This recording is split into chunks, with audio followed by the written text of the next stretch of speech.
Alors, un bon dimanche à tous. J'espère que vous allez bien. Je vous souhaite la bienvenue à la prédication du dimanche 27 février de l'Église évangélique chrétienne en chemin. Comme vous le savez sans doute, on a dû, par précaution, décider de ne pas faire notre célébration dans notre bâtiment à Montréal pour des raisons de température. Évidemment, on aurait pu forcer quand même et y être, mais on a eu une rencontre avec quelques diacres et anciens ce matin. Et notre église est répartie sur un très large territoire. On a presque personne qui vit près du bâtiment, mais beaucoup sur la rive sud, beaucoup sur la rive nord, en allant presque jusqu'à Saint-Jérôme et Charlemagne, la prairie de l'autre côté, c'est la rive sud. Bref, on tient à tout simplement, on s'est donné un protocole, une alerte tempête de neige. On avait prévu ça l'été passé ou l'automne passé, quand il ferait pas beau, ben, on annulerait tout simplement notre célébration en direct et on la ferait sur Facebook. Et ça nous désole beaucoup parce qu'on avait hâte de recommencer le présentiel aujourd'hui. Je pense que tout le monde avait hâte de ça, mais finalement, voyant la température et vous voyez, des fois, il y a des petits éclaircies chez nous. Puis là, en ce moment, c'est la tempête. On ne voit pas l'autre bord de la rue. C'est variable d'une région à l'autre. Donc, on a préféré faire cette rencontre euh, de cette façon-là. Donc, on vous souhaite la bienvenue.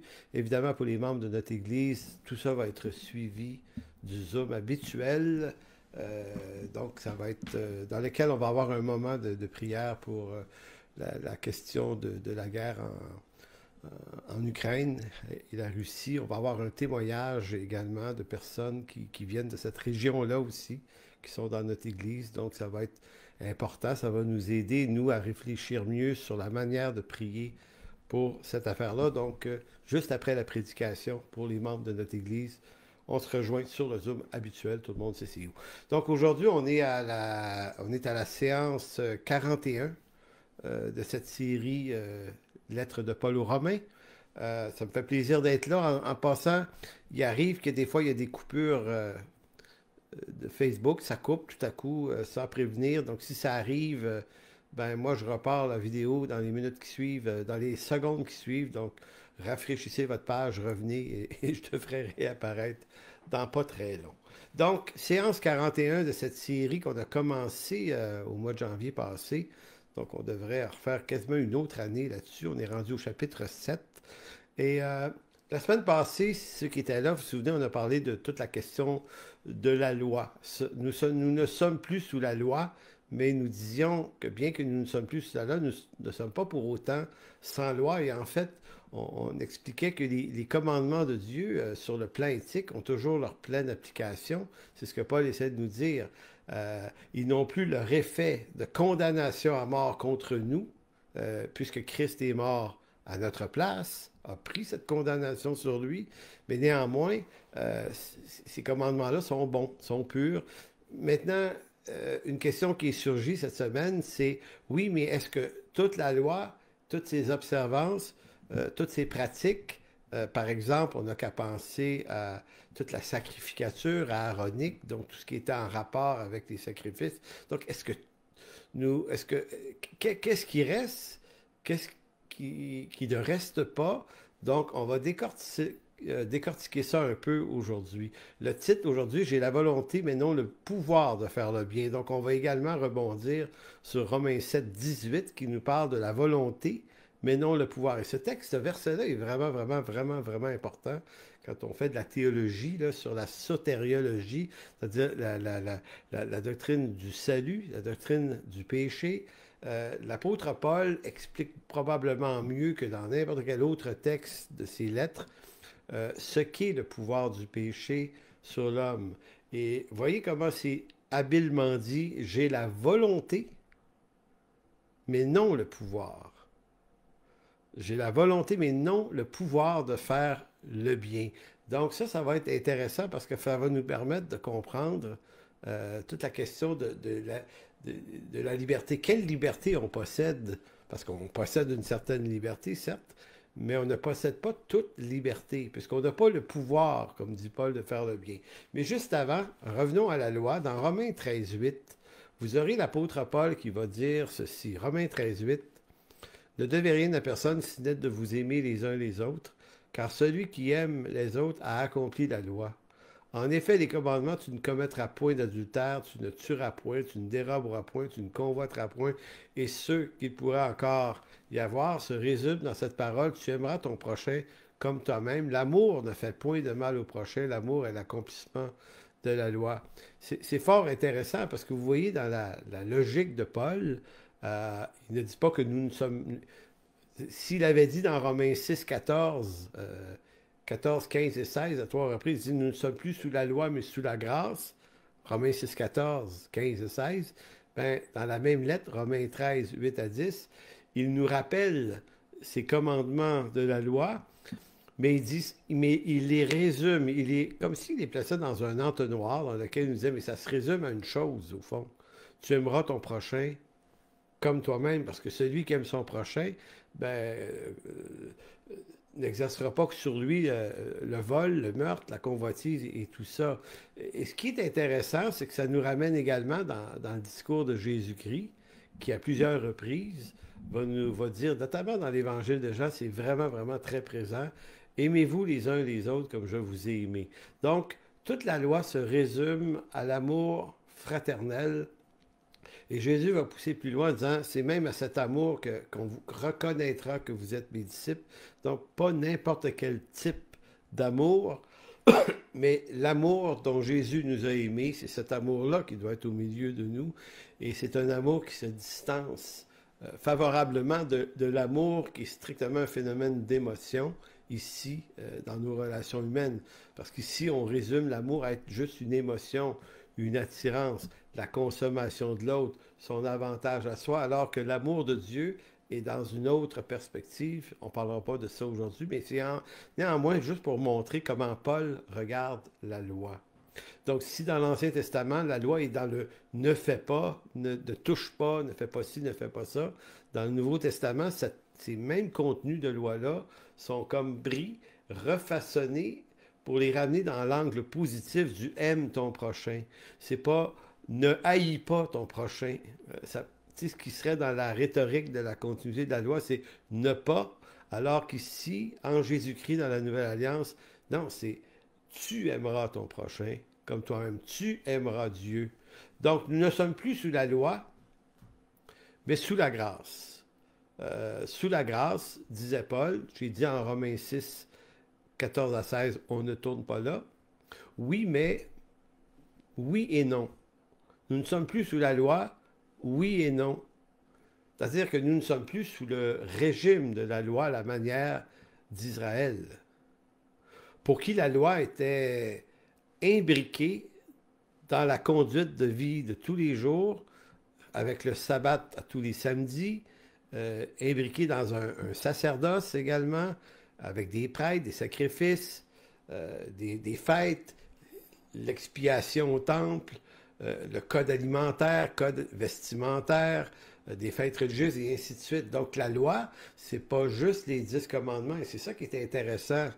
On n'est plus sous la loi, mais on n'est plus sous quoi dans la loi? Sous quoi ne sommes-nous plus? Je ne le dis pas, là, mais je le dis pareil comme ça a sorti de même. Donc, même si nous ne sommes plus redevables à la loi en ce qui concerne notre salut, et ça on le sait, donc ça c'est clair, Christ est mort pour nous, donc la loi ne nous condamne plus à mort, c'est vrai. Mais qu'est-ce qui reste de la loi qui est toujours quand même vrai? Donc nous ne sommes plus sous la loi en ce qui concerne notre salut. La loi est bonne, elle est sainte, et son contenu demeure juste pour nos vies quand même. C'est pour cette raison, d'ailleurs, et là c'est important de le voir, lorsqu'on confesse une faute au Seigneur, vous remarquerez que c'est toujours en fonction d'un édit de la loi. Qu'il s'agisse de convoitise, de vol, ou peu importe ce qu'on fait, c'est toujours la loi qui éclaire le péché dont on se repent. Donc, on ne peut pas dire « je suis plus sous la loi » parce que ça voudrait dire, si vous n'êtes plus sous la loi, ça veut dire que vous ne seriez plus sous aucune forme de repentance.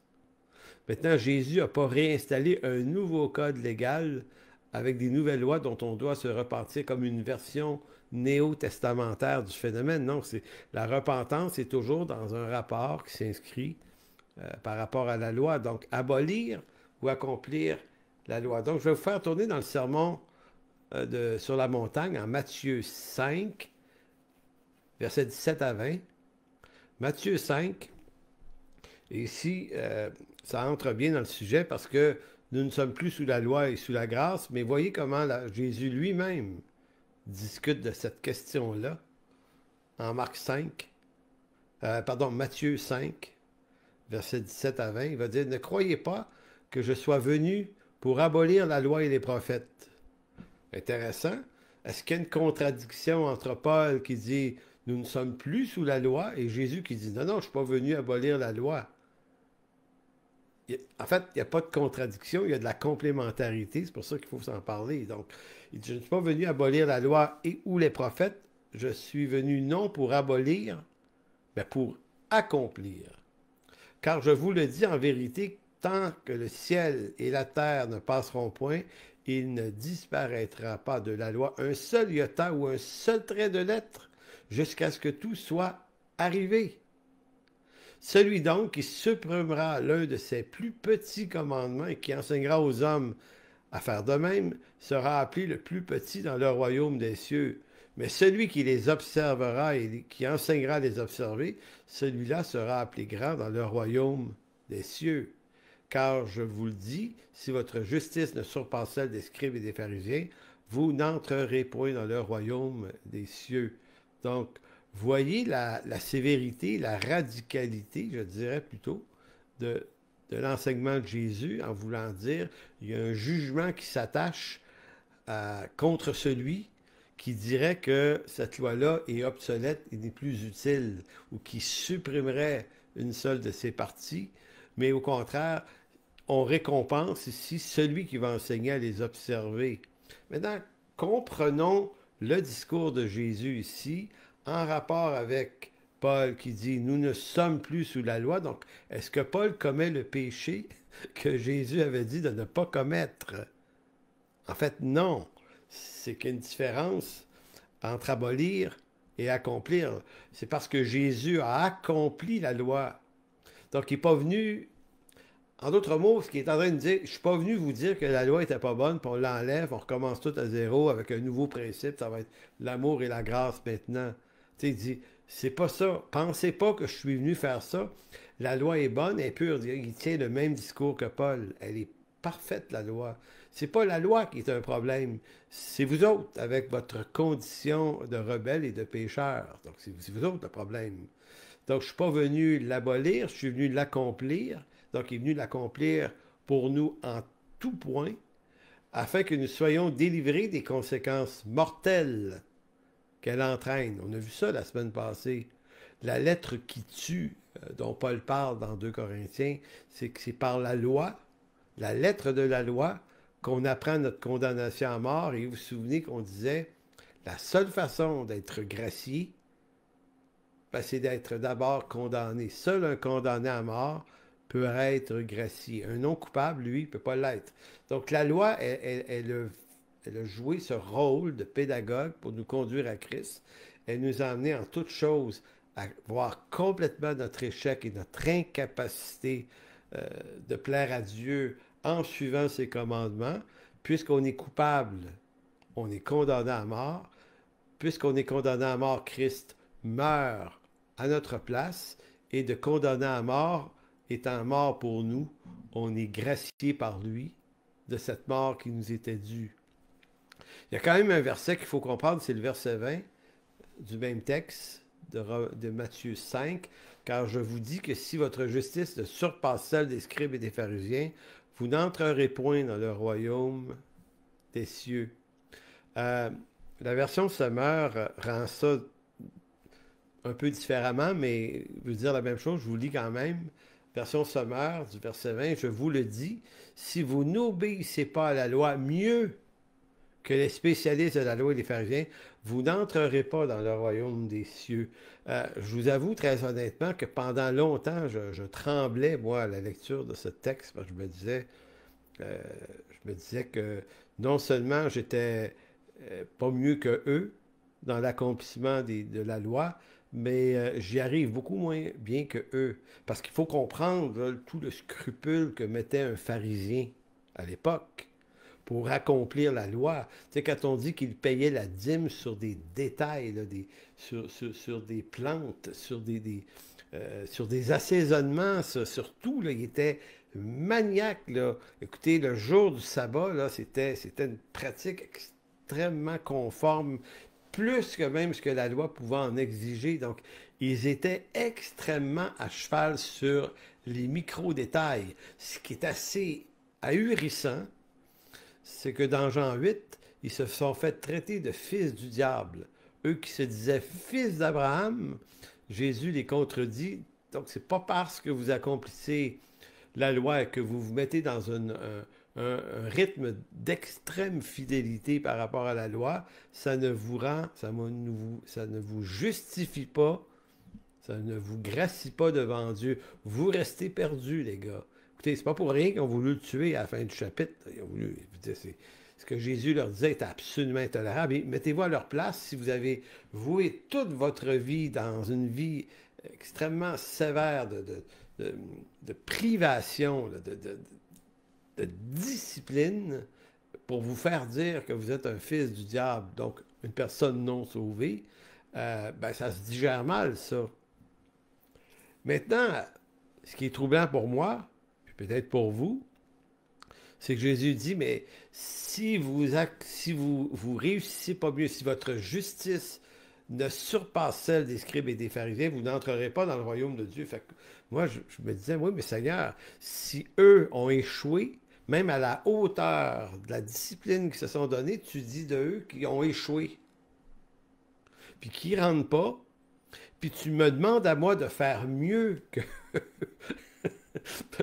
C'est pas pour vous, mais moi, ça me décourage. Je vais dire, ben, c'est même pas la peine d'essayer.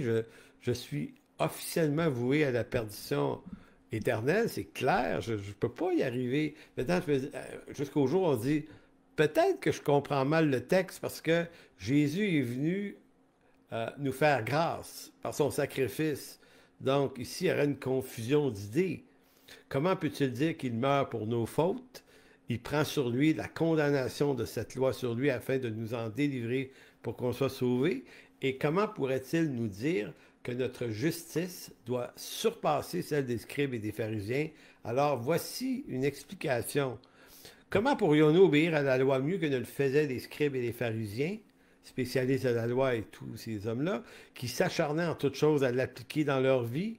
La réponse est peut-être tellement simple, c'est que la réponse se trouve en Jésus.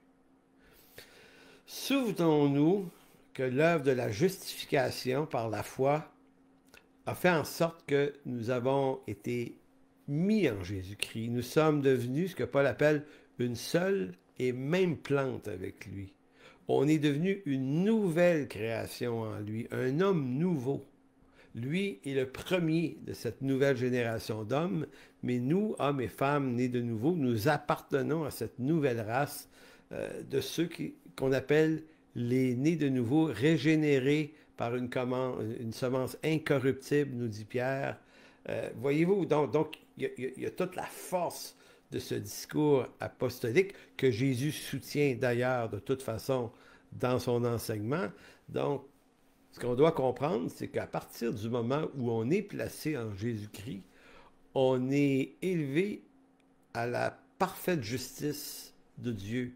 Un justifié, c'est pas quelqu'un qui arrive par lui-même, là. Un justifié par Dieu, c'est quelqu'un à qui on impute la justice de Dieu. Là, vous avez ça dans la lettre de Paul aux Galates. C'est vraiment, il nous a été imputé la justice de Dieu. Donc, en Jésus-Christ, notre justice surpasse et de loin celle des scribes et des pharisiens. Maintenant, si jamais vous voulez faire l'exercice de surpasser la justice des scribes et des pharisiens par une autodiscipline, ben vous n'y arriverez pas. Parce que si les scribes et les pharisiens n'y sont pas arrivés, ben moi, je n'y arrive pas. Et soit dit en passant, on a tous eu une période dans notre vie chrétienne où on a voulu faire ça. Hein? Moi, j'ai des souvenirs de ça, là, c'est atroce, là, où j'ai voulu me lever le matin. D'ailleurs, une anecdote comme ça. Dans l'année de mon salut, en 1983, j'avais lu je lisais beaucoup d'ouvrages d'hommes de Dieu, puis j'étais tombé sur un livre de D.L. Moody, euh, homme de Dieu fantastique, Chicago et tout ça, encore un collège biblique à son nom. Et on racontait dans ce livre-là sa discipline de prière. Et lui se levait à 5 heures du matin et il disait que sa vie de prière, c'était de 5 heures à 9 heures le matin. Et qu'après ça, il faisait son travail à l'église et aux orphelinats qu'il avait mis sur pied. Et moi, ça m'avait beaucoup, beaucoup impressionné. Puis j'en lisais des livres comme ça. Je voulais m'inspirer de ces hommes-là. Et moi, je me suis dit, bon, ben, si je commence ça, moi, demain matin, tu sais, je suis comme ça, là, je suis un radical. Je me suis dit, bon, ben, demain matin. Et je me souviens, je restais dans un appartement à Montréal, que me louaient mes parents dans leur maison. Il y avait un appartement en haut, puis je restais là tout seul d'un grand 6,5. Fait que je me lève à 5 heures du matin, le lendemain matin, le lundi. Puis, comme je commençais à travailler à 9 heures, ben, je me disais, je vais au moins faire de 5 à 8. Écoutez, je me suis mis à genoux sur le divan du salon. J'ai commencé ce matin-là à prier. Et je ne sais pas combien de temps j'ai prié parce que je me suis réveillé 2 heures plus tard. J'étais couché sur le tapis et je dormais bien dur. Fait que j'ai réessayé le lendemain avec à peu de choses près le même résultat. Et finalement, ben, le troisième jour, j'ai laissé faire. Je me suis levé à l'heure habituelle, j'ai lu ma Bible, j'ai eu un petit temps de prière avec Dieu en disant, bon, regarde Seigneur, j'ai aucune idée comment ça marche, marcher avec toi, là, mais bon, D.L. Moody, je ne sais pas comment il a fait pour faire ça, mais moi c'est pas, je suis pas capable, je peux pas faire ça. Mais vous voyez, ça veut juste montrer à quel point, bon, ça fait partie des phases de la vie chrétienne. Donc, et jusqu'au jour où on comprend que ça a été accompli pour nous, tout ça.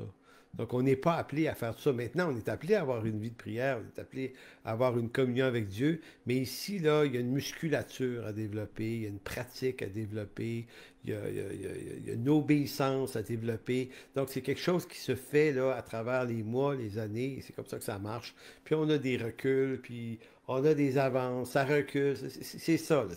C'est pas toujours évident.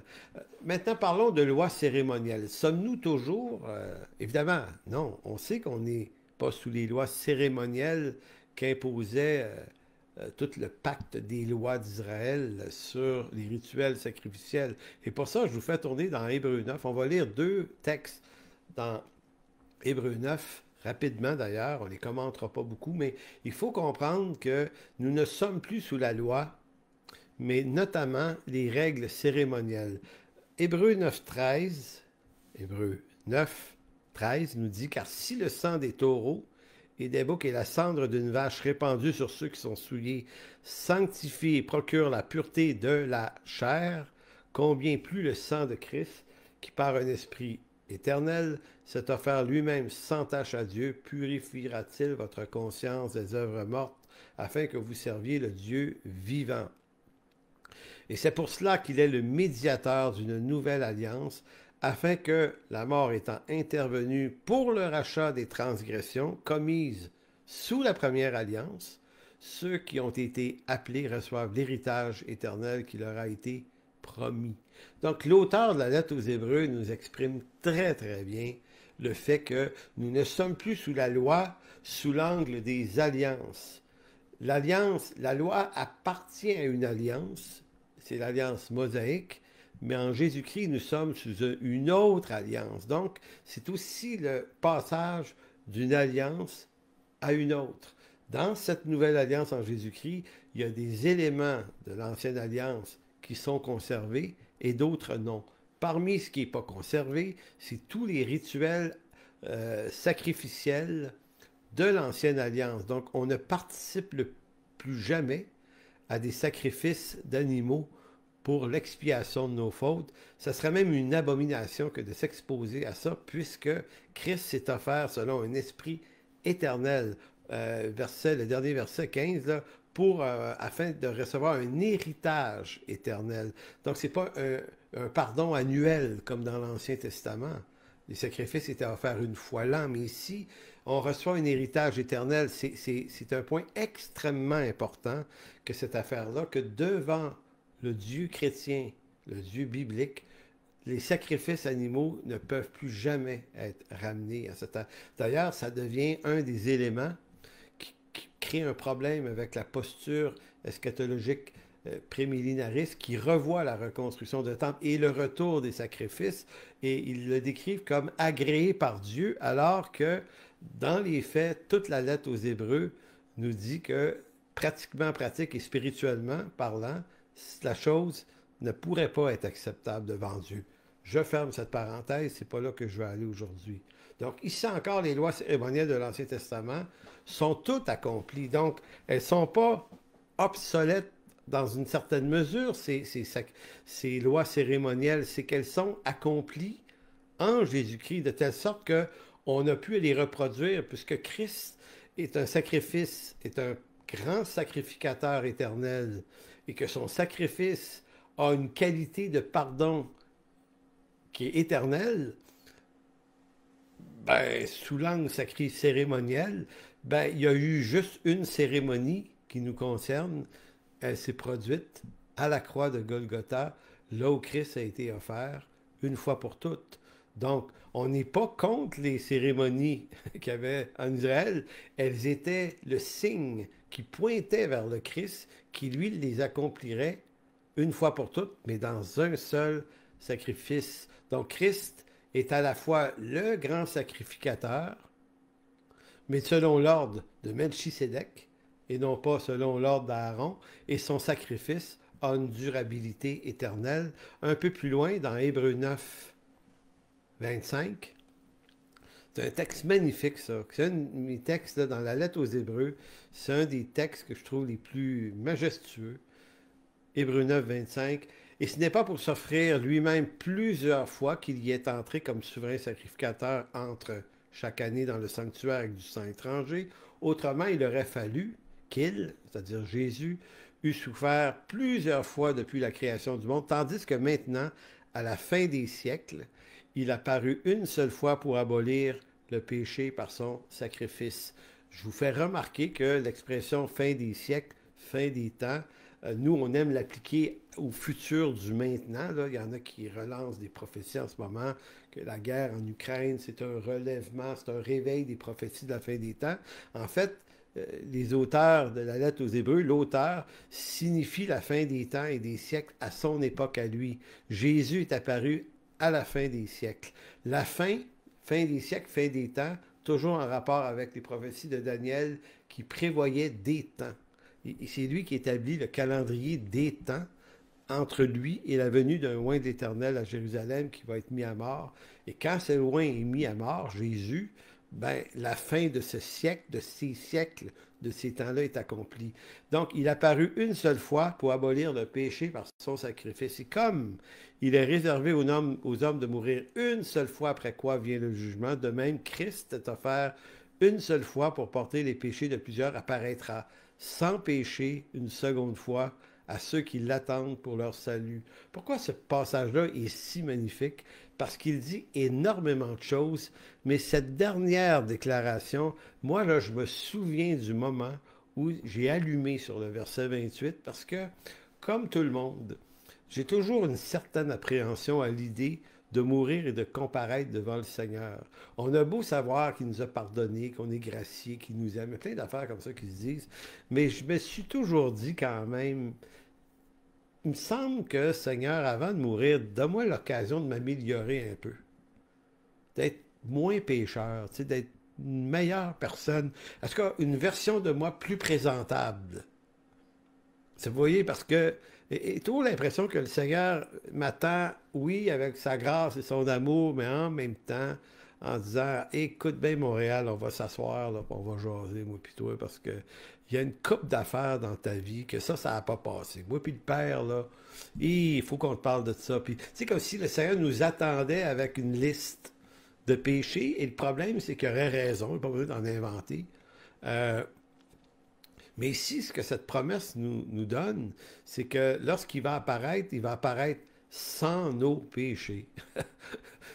Écoutez, ça mérite un gros alléluia, ça, vraiment. Il va apparaître une seconde fois sans nos péchés. Dites Amen. Peu importe où vous êtes, là, dites Amen. Ça vaut vraiment un gros Amen. Maintenant, retournons dans Romains 7. Dans cette, on retourne là dans l'exposition de Romains 7, où Paul explore le cœur du problème du péché. Et autant que c'était un texte que je redoutais pendant des années, moi, Romains 7, qu'aujourd'hui, je comprends ce que Paul essaie de faire, là, comme je disais la semaine passée. C'est un peu comme s'il nous faisait visiter la mécanique sous le capot.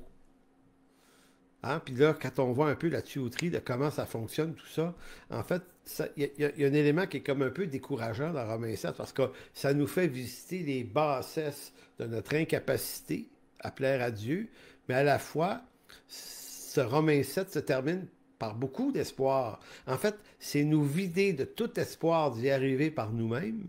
Hein? C'est ce que fait Romains 7. Donc, ça nous vide complètement de nos intentions pour nous faire visiter la solution qui est Jésus-Christ. Je lis d'abord le verset 18, Romains 7, 18, qui dit ceci. C'est le titre.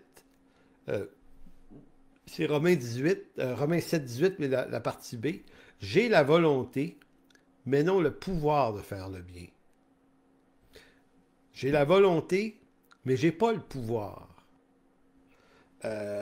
Souvenons-nous que c'est aux Philippiens que Dieu, que Paul dit, il produit en nous le vouloir et le faire. Lui, il peut produire le vouloir et le faire.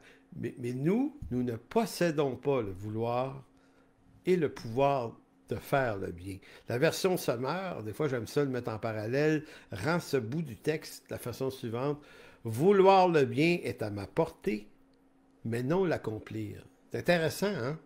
Vouloir le bien est à ma portée, mais non de l'accomplir. C'est comme si ici l'apôtre ne dit pas que l'homme est aveugle ou sourd au bien qu'il devrait faire. Hein? L'apôtre Paul ne dit pas que l'homme ne le sait pas, l'ignore. L'homme veut faire le bien, mais il en est juste empêché par une force plus grande qui s'oppose à sa volonté. Donc j'ai le vouloir, mais il y a une force qui prend autorité sur mon vouloir et qui m'impose son pouvoir. Donc lisons Romains 7, versets 14 à 20. Je voulais donner ces petits commentaires-là avant qu'on le lise pour qu'on ait bien ça en tête. Verset 14. Nous savons en effet que la loi est spirituelle, mais moi, je suis charnel, vendu au péché. Vous savez, quand on traite, on dit à quelqu'un, t'étais un vendu. T'étais un traître. T'es un vendu. Bon, ben, il dit, je suis vendu au péché. Donc, on peut dire amen à ça aussi, on le sait bien. Verset 15. Car je ne sais pas ce que je fais, je ne fais point ce que je veux, et je fais ce que je hais. Ah, il y a du stock là-dedans. Je ne sais pas ce que je fais, je ne fais point ce que je veux. Moi, je veux faire, mais je ne le fais point ce que je veux. Pire, je fais ce que je hais. Écoutez, vous avez une expérience de la vie chrétienne, vous avez sans doute vécu la honte attachée à cette idée-là. Combien de fois on se dit, ah, pas encore, j'ai encore tombé là-dedans, puis on est piteux, honteux. On a fait ce qu'on a. On se dit, pourquoi j'ai fait ça? J'haïs ça, mais il y a quelque chose dans ma chair qui aime ça, puis il y a quelque chose dans moi qui l'haït, qui déteste ça. C'est tellement soigneusement décrit par Paul les sentiments profonds du cœur de l'homme. Donc, Paul ne dit pas l'homme est un pourri, il n'y a rien à faire avec lui. C'est pas ça son discours à lui. C'est le discours de la compassion envers ce qui nous domine. On est coincé dans ça. Puis c'est pas parce qu'on ignore, c'est pas parce qu'on est complètement ignorant du bien qui pourrait être fait, c'est juste qu'on en est empêché, pas volontairement, mais par une force plus grande. Or, si je fais, verset 16, si je fais ce que je ne veux pas, je reconnais par là que la loi est bonne. Et maintenant, ce n'est plus moi qui le fais, mais c'est le péché qui habite en moi. Ce qui est bon, je le sais, n'habite pas en moi, c'est-à-dire dans ma chair. J'ai la volonté, mais non le pouvoir de faire le bien, car je ne fais pas le bien que je veux et je fais le mal que je ne veux pas. Et si je fais ce que je ne veux pas, ce n'est plus moi qui le fais, c'est le péché qui habite en moi. Écoutez, c'est majestueusement et dramatiquement vrai à la fois. Si vous êtes d'une condition humble du croyant que vous êtes, vous vous identifiez à cette faillite devant laquelle on se retrouve régulièrement. Donc, le drame du péché. Et là, certains vont dire, ouais, mais ça, c'est ce que Paul était avant sa conversion. Moi, je fais partie de ceux qui pensent que Paul ne parle pas de avant ou pendant ou après la conversion. Il parle du drame humain du péché tel qu'il est. Et tant qu'on est dans ce corps de mort, bien, c'est notre condition. Bien qu'en Jésus-Christ, il y a quand même des choses qui se passent, des délivrances, des miracles, une instruction. Hein? On sait là, que nos vies ont subi une certaine dose de transformation, mais à la fois, l'odeur de ce Romains 7 nous est encore présent. Donc, le drame du pécheur, nous dit Paul, est qu'une autre volonté plus forte que notre propre volonté s'impose à nous, de telle sorte que nous sommes coincés, esclaves de la condition pécheresse. J'ai en moi cette pensée d'éternité qui me rappelle ce qui est juste, parce que là, on va dire, oui, j'ai la volonté, donc j'ai une connaissance de ce qui est bien. Comment j'ai cette connaissance-là? Elle me vient d'où? Bien, regardez, Romains 2, il y a aussi Ecclésiaste qui dit Dieu a mis dans le cœur de l'homme la pensée de l'éternité. Donc, l'homme a une conscience de Dieu et malgré sa condition pécheresse, a une conscience du bien et du mal. Verset Romains 2, 14 va dire quand les païens qui n'ont point la loi de Moïse, qui aurait pu les éclairer sur le bien et le mal, mais ils font naturellement ce que prescrit la loi. Ils sont eux-mêmes qui n'ont point de loi, une loi pour eux-mêmes. Ils montrent que l'œuvre de la loi est écrite dans leur cœur, leur conscience, qui fonctionne donc, en rend témoignage et leur pensée s'accuse ou se défend tour à tour. Donc, c'est ainsi que Paul, tout se tient dans sa lettre. Donc, on est coupable, on est coincé, et on sait qu'on fait le mal quand on fait le mal. Notre conscience nous éclaire. Même pas besoin d'être né de nouveau pour ça. C'est une réalité humaine qui est tout le temps vraie. Donc l'homme a beau savoir quelle devrait être sa conduite pour être juste, et même il voudrait bien vivre de ce bien, mais c'est plus fort que lui, et il n'y arrive tout simplement pas. Ça ne signifie pas qu'on est capable d'aucun bien, en passant, d'aucun altruisme, d'aucune générosité. Ici, on est toujours en rapport avec la loi et la hauteur des standards de la loi. C'est ça qu'on ne peut pas atteindre. On peut, dans la chair, être généreux, être rempli de compassion, puis on a des émotions, puis on a une conscience, puis il y a des gens qui ne sont pas sauvés, là, qu'on dirait, qui ont une excellente conduite morale, meilleure des fois peut-être même que la nôtre, mais c'est que toute bonne conduite, si élevée soit-elle, n'est jamais susceptible de contenter la loi, parce que la loi exige la perfection, et c'est là qu'on ne peut pas. Ça explique pourquoi certains théologiens défendent l'idée que l'homme ne possède plus de libre arbitre au sens strict du terme. Oui, il possède une liberté. Quand on dit qu'il n'y a pas de libre arbitre, ça veut dire qu'il ne peut pas faire des choix dans sa vie de tous les jours. C'est juste que son libre arbitre, notre libre arbitre depuis la chute, est coincé dans les limites de la condition pécheresse. Lorsque l'homme a péché, là, en Genèse 3, il faut se souvenir qu'il a été mis dehors du jardin d'Éden. Et des anges ont été placés, il n'a pas pu revenir. Même si Adam a dit, OK, excuse, on veut revenir dans le jardin. Il dit, non. Le jour où vous allez revenir ici, c'est en Jésus-Christ. Ça va être, parce que c'est la pureté. Donc, Adam possédait probablement beaucoup plus un véritable libre-arbitre complet. C'est-à-dire un libre-arbitre qui fait en sorte que sa conscience ou ses choix ne s'imposent pas par une tendance.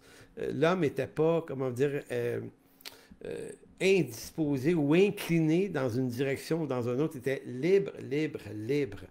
Si tu n'es pas pécheur, ben, le péché ne te conditionne pas à aller vers lui. Donc, mais cette forme de libre arbitre dans toute sa pureté est perdue par le choix de manger du fruit de l'arbre de la connaissance. Et donc, l'homme est privé de son libre arbitre, non pas total, mais son libre arbitre de revenir à Dieu par lui-même. Ça, il ne le peut plus. Et c'est en Jésus-Christ qu'il le peut. Donc, c'est ce qu'on peut mieux comprendre. Lisons maintenant le reste du chapitre 7, Romains 7, 21 à 24, sur laquelle on va revenir la semaine prochaine. Je trouve donc en moi cette loi. Romains 7, 21, je trouve donc en moi cette loi. Quand je veux faire le bien, tu sais, de ma propre décision, initiative, je le veux, ben dit le mal est attaché à moi. Voyez-vous, c'est ça le problème du péché. Car je prends plaisir à la loi de Dieu selon l'homme intérieur, mais je vois dans mes membres une autre loi qui lutte contre la loi de mon entendement et qui me rend captif de la loi du péché qui est dans mes membres. Misérable que je suis, vraiment. C'est ça, hein? Donc, vous voyez très bien comment Paul explique et distille bien les éléments particuliers de cette doctrine du péché. C'est que c'est plus fort que vous, c'est plus fort que moi. On est coincé, ça nous rend misérable. Misérable que je suis, qui me délivrera de ce corps? Qui me délivrera du corps de cette mort? Qui?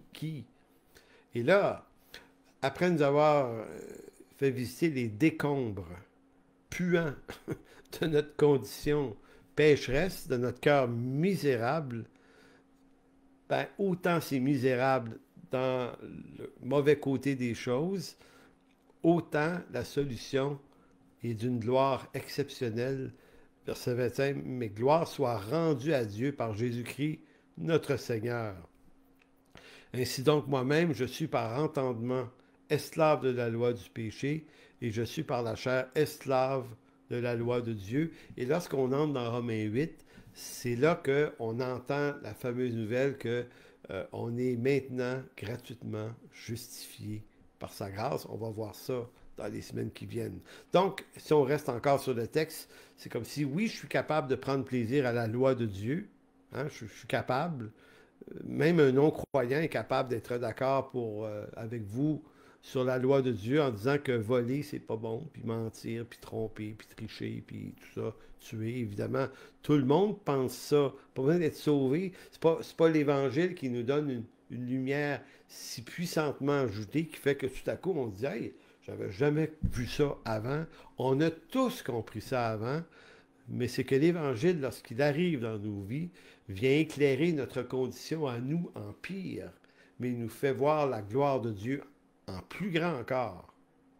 La conclusion, c'est que l'apôtre affirme que la solution ne se trouve pas dans ma capacité de m'en sortir par la force de ma volonté propre, mais elle se trouve dans la volonté de Dieu en Jésus-Christ.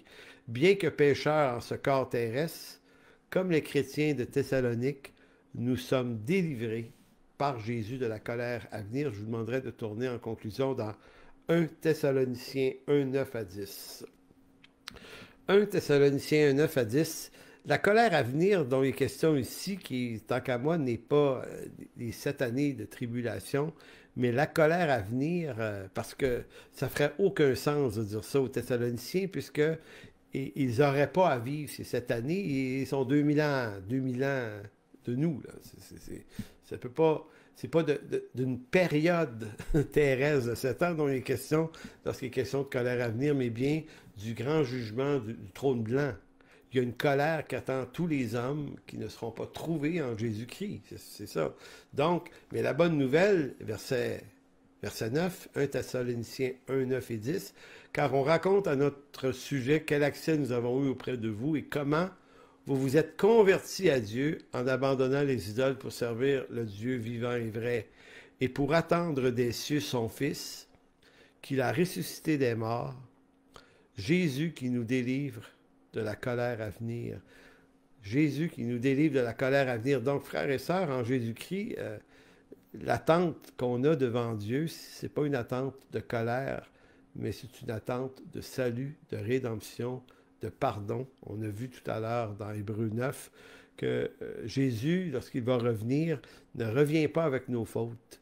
Il revient nous chercher, nous prendre avec lui et nous amener dans ce royaume. Et là, peu importe la forme que vous pouvez penser, imaginer que ça va avoir, ça va être néanmoins un lieu où il ne sera plus jamais question de nos fautes. Et ça, c'est une vraie bonne nouvelle.